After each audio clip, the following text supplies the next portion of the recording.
मैं हूं शगुफ्ता यास्मीन और जिस प्रोग्राम में आपको हमारा साथ है वो है फिटनेस ग्लो। डॉक्टर शाहिद मेरे साथ यहाँ पर मौजूद हैं। डॉक्टर ऑफ फिजियोथेरेपी हैं, स्ट्रेंथ एंड कंडीशनिंग ट्रेनर हैं। आज का हमारा टॉपिक बहुत इंपॉर्टेंट, क्योंकि आज बात हो रही है केटल बेल के हवाले से। केटल बेल सुनने में भी बड़ा अच्छा लगता है, लेकिन जब आपकी इससे दोस्ती हो जाएगी तो आपको इसको उठाने में भी बड़ा मजा आएगा, है डॉक्टर साहब? देखिए, सबसे बड़ी बात यह है कि जब आप ट्रेनिंग करते हैं, जो लोग प्रोफेशनल ट्रेनिंग करते हैं या जो लोग लग के ट्रेनिंग करते हैं, उनको पता है कि पेन तो पार्ट ऑफ एक्सरसाइज है।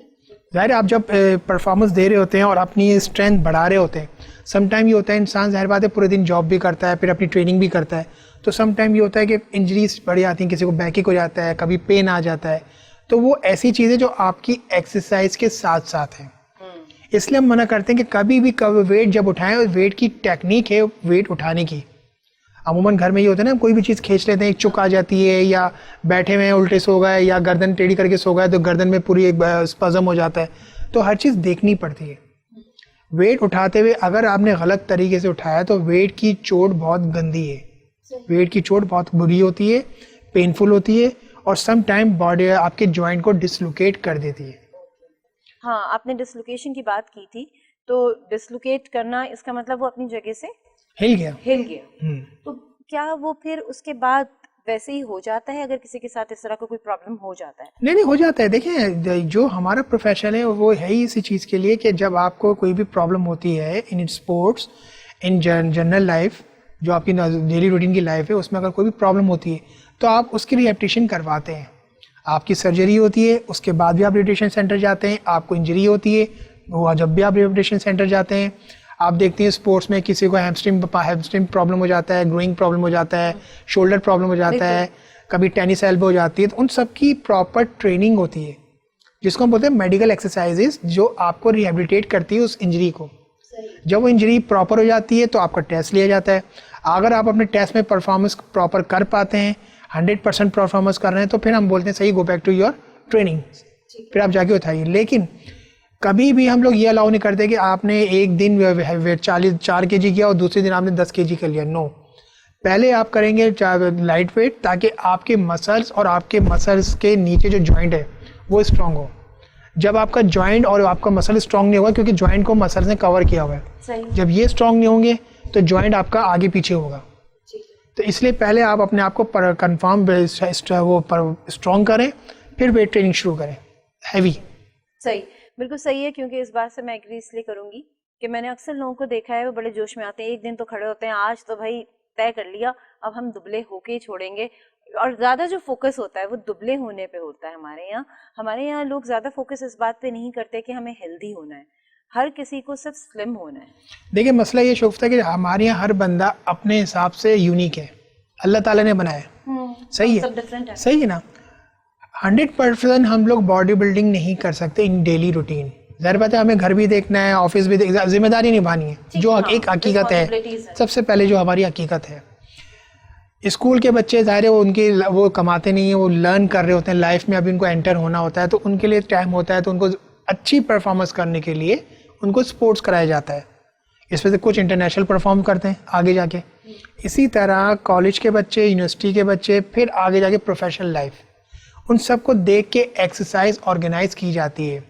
दुबला होना नॉट अ इशू, दुबला सब हो जाते हैं, लेकिन उसको मेंटेन रखना और अपने मुंह पे ताला लगाना, ये जो बोलते हैं ना मर्चिंग करते हैं बहुत ज़्यादा, उस पे ताला लगाना।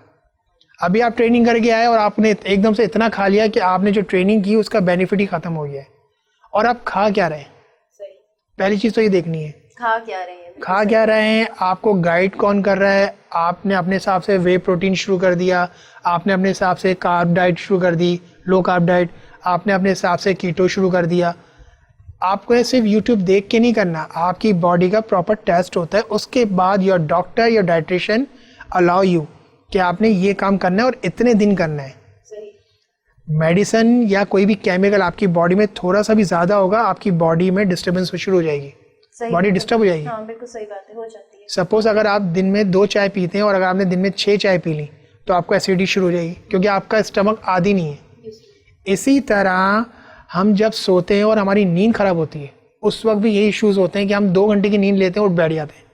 कभी मोबाइल बज गया, कभी बैल बज गई, कभी बच्चों ने उठा दिया, कभी बेगम ने उठा दिया, कभी ये काम, कभी वो काम। इशू ये होता है कि आपकी बॉडी में जो आपका रेस्ट पीरियड होता है, जो आपकी बॉडी को बना रहा होता है, आपके जो डेड सेल को रिपेयर कर रहा होता है, वो प्रोसेस टूट जाता है। सही। तो स्पोर्ट्समैन को कम से कम भी 8 घंटे या 7 घंटे, और नॉर्मल बंदे को भी 7 घंटे लाजमी सोना है। सही। और आपकी जो रात की नींद होती है स्पेशली, उसको तो कहा जाता है कि वो रिपेयर होने का टाइम होता है, क्योंकि आपके बॉडी के जो सेल्स होते हैं वो टूटते हैं, नए बनते हैं। जब आप रात में अपनी बॉडी को रेस्ट नहीं देते हैं तो फिर वहाँ पे ये मसला आता है कि बॉडी जो है वो थकना शुरू हो जाती है, क्योंकि आप सोए नहीं ना, तो वो रिपेयर वाला टाइम तो आपने ज़ाया कर दिया। वो बॉडी रिपेयर भी नहीं हुई है। आप इससे एग्जाम्पल ले लें, जैसे आपने मोबाइल चार्जिंग पे लगाया, 50% चार्ज हो, आपने निकाल लिया, अपना काम शुरू किया, तो आधे घंटे मोबाइल खत्म। यही इंसानी जिंदगी है। सही। अगर आप में एनर्जी नहीं है सुबह तक, आप सुबह चिड़चिड़े हो रहोगे, आपकी किसी काम में दिल नहीं लगेगा, क्योंकि आपकी एनर्जी प्रॉपर नहीं है। सही, बिल्कुल सही। और बेगम को बिल्कुल भी इल्जाम ना दे, अगर उठा देती हैं तो उनका काम पूरा करके जाया कीजिए, ताकि वो आपको नींद से ना उठाया करें। अगर नींद से उठा रही है तो फिर वो, मैं कहती हूँ कि भाई कसूर तो फिर बंदे के ही ना कोई काम छोड़ देते हैं, जिसकी वजह से हर बात में बेचारा सबसे मासूम हाँ, अंदाजा है। अच्छा, उसके अलावा यहाँ पर मैं ये कहना चाहूंगी कि जब भी वर्कआउट करें बड़ा दिल से करें और कंसंट्रेट करके करें, क्योंकि जब भी वेट उठाने की बात आती है तो वहाँ पे कंसंट्रेशन बहुत इंपॉर्टेंट होता है। जब आप कंसंट्रेट नहीं करते और आपका माइंड कहीं फंसा हुआ होता है और आप वेट उठाते हैं, उस वक्त इंजरी के चांसेस बढ़ जाते हैं। देखिए, वर्कआउट जब भी करने जाएं तो अपनी प्रॉपर किट लेके जाएं, तैयार हो ना, ताकि ये ना हो कि उससे आप ग्लव्स मांग रहे हैं, उससे पानी मांग रहे हैं, उससे आप बोल रहे हैं यार तेरे पास कोई चार्जर है। No mobile phone, no hand free, चाहे जितने भी आप एडवांस हो जाएं, क्योंकि ये क्या करते हैं, ये आपके ट्रेनिंग सेशन को डिस्ट्रैक्ट करते हैं। म्यूजिक फास्ट हुई, आप भी फास्ट हो गए, तो उसमें क्या होता है, इंजरी बढ़ जाती है। आपकी बॉडी एक स्लो परफॉर्मेंस दे रही है 50 पे, अब कोई गाना ऐसा आ गया जिसमें उसकी बीट बहुत ज़्यादा है, तो उसमें आप तेज़ काम करेंगे, आप जल्दी थक जाएंगे। तो हम लोग अपने ट्रेनिंग सेशन में कभी भी मोबाइल और उसके साथ साथ हैंड फ्री अलाउ नहीं करते। जो कुछ करना है घर पे करें। यहाँ आप ट्रेनिंग करने आ रहे हैं दिमाग से और जिस्म से, आपको यहाँ प्रेजेंट होना है। अच्छा डॉक्टर साहब, एक बात बताइए, जैसे आपने कहा कि आपको प्रेजेंट होना, और खासतौर पर हम वेट के हवाले से बात कर रहे हैं, इसलिए ये बात हो रही है कि जी आपको मेंटली वहीं पे रहना है मौजूद जहाँ पे आप काम कर रहे हैं। कहते हैं कि अगर आप कंसंट्रेट नहीं करते, फॉर एग्जांपल मुझे अपने शोल्डर कम करने हैं, अब मैं शोल्डर पे वर्कआउट कर रही हूँ लेकिन मेरा ध्यान इधर उधर जा रहा है। कहते हैं जब तक आप कंसंट्रेट नहीं करते अपने उस बॉडी पार्ट पर, वहां पर असर भी नहीं हो रहा होता। इशू ये है शोफ्ता कि जब हम ट्रेनिंग करते हैं ना, जब हम जिम के अंदर होते हैं, अगर हम अपने प्रॉपर एंगल को देखें ना, आपने वेट उठाया और आपने यूं गर्दन मोड़ी, फौरन इंजरी हो जाती है। हो जाती है। सही है ना। आप आए हैं अपनी बॉडी से काम लेने के लिए। देखें, जितनी भी फोन कॉल्स वगैरह वो आफ्टर ट्रेनिंग सब आप अटेंड कर लेंगे, कोई रॉकेट साइंस नहीं है। या बहुत ज़्यादा इमरजेंसी है वो एक समझ में आती है, चलो यार कोई इमरजेंसी है, घर से कॉल आ रही है या कोई इमरजेंसी हुई है। अदरवाइज आपने आगे सिर्फ हर वक्त फ़ोन पे लगे रहना है, जाके मैसेज चेक करना है, तो आप ट्रेनिंग ख़राब कर रहे हो अपनी। अभी आपकी बॉडी तैयार हुई है मेंटली कि हाँ भाई इसको परफॉर्म करना है, जैसे आप उन्हें छोड़ के फ़ोन सुनने गए, वापसी नॉर्मल हो गई। सही। जो हमारी बॉडी जो एक टेम्परेचर रेज अप होता है वो फिर डिस्टर्ब हो रहा होता है, उससे सबसे ज़्यादा प्रॉब्लम होती है आपके मैदे पे। जब आप बहुत ज़्यादा बोलते हैं ना कि बहुत ज़्यादा डिस्ट्रैक्ट हो रहे हैं, तो मैदा ज़्यादा ख़राब होता है। बिल्कुल सही बात है। और जब बात हुई कि जी आपका मैदा बहुत तेजी से खराब हो रहा होता है, या आप वेट लॉस की तरफ जाना चाहते हैं, या आपको इंडाइजेशन बहुत हो रही है, तो ग्रीन टी सजेस्ट की जाती है कि आप ग्रीन टी ज़रूर पी लीजिए, और वो भी बहुत सारी मत पी लीजिएगा कि एक ही दिन में सब कुछ मुझे ख़त्म करना है। 4 कप से ज़्यादा, और मैं इस मग की बात नहीं कर रही, छोटे कप की बात कर रही हूँ। तो ये एक छोटी सी टिप मेरे जहन में, खाली पेट नहीं।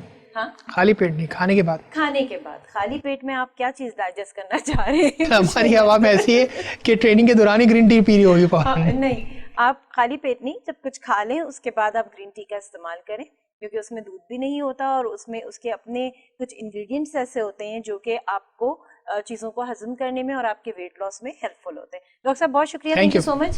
कैटल बेल के हवाले से आपने बड़ी अच्छी इन्फॉर्मेशन दी, thank you so much. Thank you. इसके साथ ही यहाँ पर फिटनेस ग्लो का टाइम खत्म हो रहा है। शगुफ्ता यास्मीन को दीजिए इजाजत, हम फिर मिलेंगे एक नए टॉपिक के साथ। अल्लाह हाफिज।